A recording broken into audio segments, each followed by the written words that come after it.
ko kasi hindi niyo ako tanggap ni Lola, kaya tinago kong lahat sa inyo. But I'm sorry for deceiving you. Gusto ko lang naman makatulong. Hindi namin kailangan ng tulong mo. Dahil alam namin naman gugulo ka lang. Inuumpisahan mo na nga eh. Ikaw yung nagnakaw ng report ko, no? Of course not. Eliza, nagbago na ako. Eh bakit parehong pareho? I don't know, pinagtrabahuhan ko yon. Gusto kong makabawi sa inyo. Kilala kita, Sofia. Tuso ka. Kaya huwag ka na magbait-baitan dahil hindi naman bagay sa'yo. Eliza, gusto ko talagang makatulong. Hindi ako naniniwala sa'yo.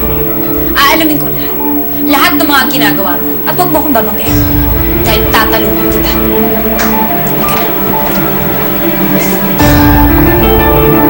Halika na. Sige lang, Eliza. Tingnan natin kung sino talagang lalabas sa panalo. They live happily ever after. Anak, tama na. Matulog ka na. Anto ka na, oh. No, Daddy. One more story, Daddy. Hihintayin ko po si Mommy. Naku, baka mamaya pa umuwi ang mami mo. Bakit po ba laging late si Mommy? Di na nga po siya nakakapunta kapag nagbe-bedtime story tayo eh. Ninya, I'm sure gusto ko makasama ng mami mo. Kaya lang talagang marami siyang importanteng ginagawa eh. Ano po ba kasi ginagawa ni Mommy na mas importante sa akin? Vicky, pumasok ka dito sandali. Yes, ma'am. Vicky, binigay mo ba ang report ko kay Regina Santayana? Po? Umamin ka. Sa'yo ko lang binigay ang report na yon. So, ibig sabihin, sa'yo lang manggagaling yon kung bibigay mo yun sa kanya. Sabihin mo totoo, binigay mo ba yun sa babaeng yon? Ma'am. Bernice, kinakabahan ako. Paano kung sumabit yung sekretarya ni Eliza? Naku, hindi po. Okay po yun. Maaasahan yun. Eh, paano kung sindakin siya ni Eliza? Kung pilitin siyang umamin na nakikipagtulungan siya sa atin? Huwag kayo mag-alala, ma'am. Hindi tayo papahamak ni Vicky. Kakampi natin siya. Sigurado ka, hawak natin yung babaeng yan. Umamin ka. Ano? Binigay mo ba sa babaeng yun ang report ko? Hindi po. Hindi ko pa talaga pinakita yung report niyo kahit Huwag kang magsinungaling. Sabihin mo ang totoo. Totoo po yun. Kasi hindi ko naman po talaga yun. Hindi ko nga po napaserap report niyo eh. Tinago ko lang po siya talaga sa desk ko. Promise, Mom. Hindi ako naniniwala sa'yo.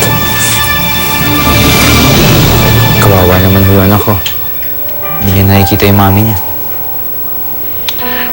Gabing-gabi na, nasa opisina pa rin si Elisa. Hindi niya naman nauubos yung oras niya. Michael, pabayaan mo lang ang asawa mo, ha? Hindi biro ang nasa mataas na posisyon tulad ni Elisa. Ang advice ko, let's just let her do her thing. At intindihin mo na lamang siya. Palagi ko naman po iniintindi si Elisa. Ang sa akin lang, Lo, yung bata, halos di niya nakakasama yung mami niya.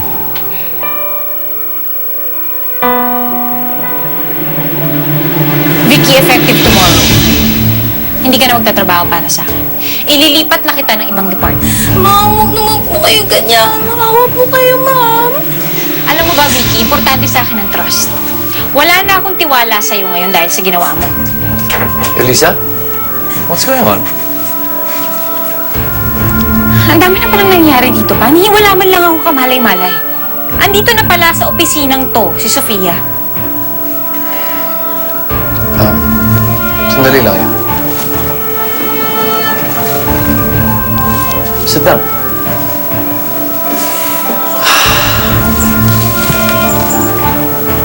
I will admit, nandito nga si Sofia sa company natin.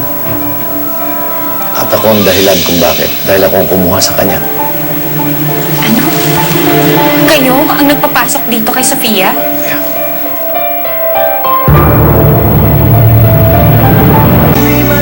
Kayo kumuha sa kanya?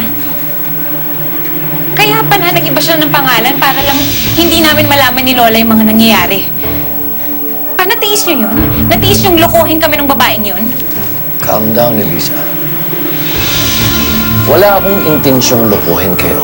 Lumapit sa akin si Sofia, nakikiusap. Ang sabi niya, she would like to be of use sa family at sa company natin. Hindi natin siya kailangan dito. Bagsak na si Sofia. paano ko naman siyang titiisin? And besides, konting tulong lang naman ang hinihingi niya. Gusto lang niya makapagsimula, makabangon muli. Alam niya pa, kahit hindi natin tulungan yung babae yun, babangon at babangon yun.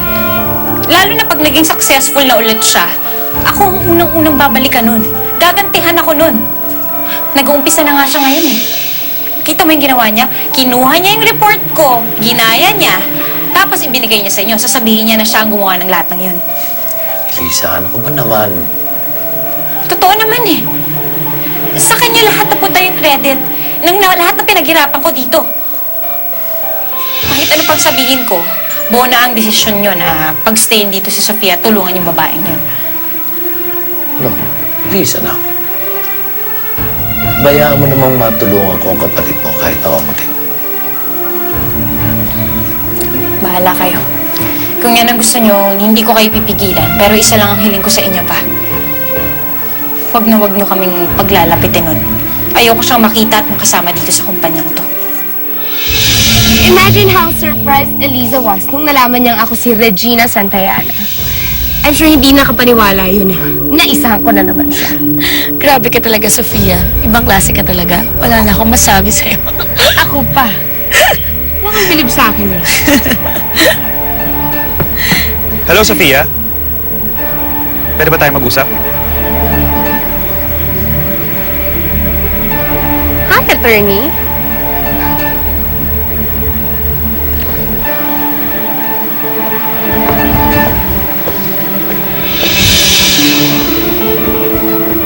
Hello? Ano bang dapat natin pag-usapan at sinundan mo pa ako dito?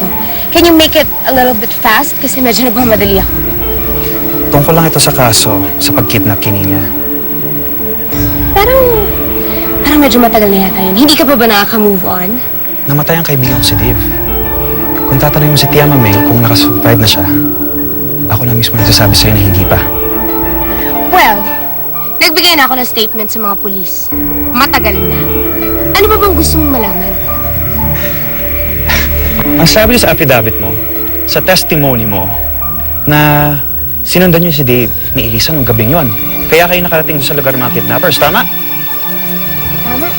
Now, ang sabi sa akin ni Tia Mameng, hindi kayo magkasabay umalis nung gabing yon.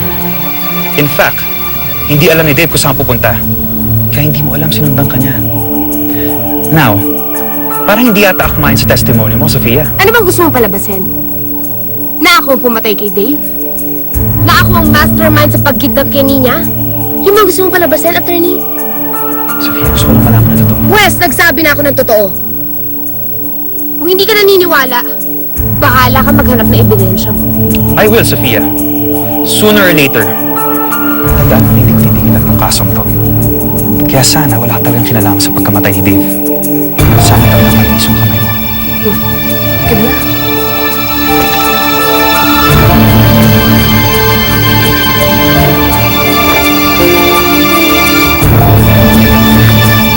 What was that, Sofia? Sino naman yung lalaking yun at mukhang galit na galit sa'yo? Ay, naku, Charlene. Kakampi yun ni Eliza. Isa sa mga lamok na ayaw ang tantan. Peste.